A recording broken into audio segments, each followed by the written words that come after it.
think that Dr. King's speech around the fact that silence is betrayal when there is enormous injustice being committed in the world, whether it is in our country or whether it is around the world globally. Particularly, he was talking about the war in Vietnam, and silence about the injustice of that war in Vietnam was betrayal. And I think that it was a courageous act on his part to come and break the silence and to protest and come out against the war in Vietnam. And at that time, it was hugely unpopular.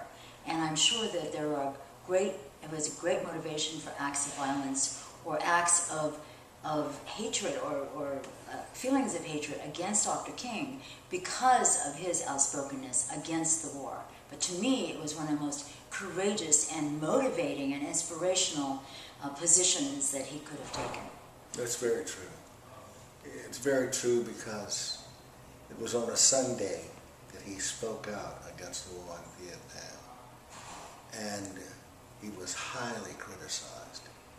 He was not only highly criticized, he was shunned by especially a lot of African American ministers and clergy persons.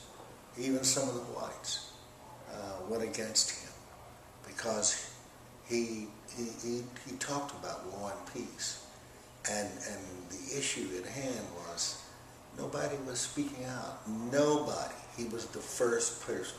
He gave leadership to dealing with war in a way that would put us in the position of working more for peace than for war. Mm-hmm. And so, sure, it was betrayal. There's no doubt about it. To keep quiet when there is injustice is betrayal, yes.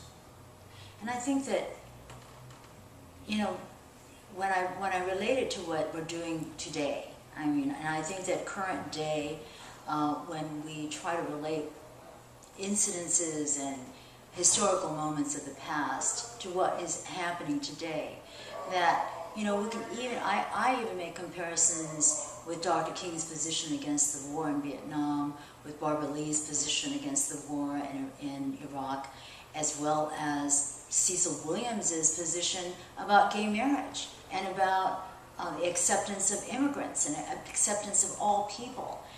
That is, to me, a universal position that has been, you know, like not only a past event, it is current, it is present, and it applies to many, many different situations as we look at them today.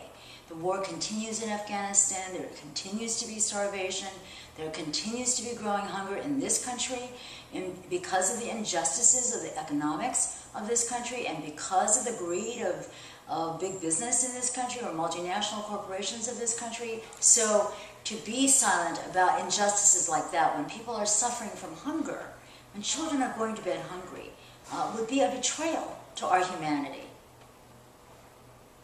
I don't want to say anything else. I think we, raped it over.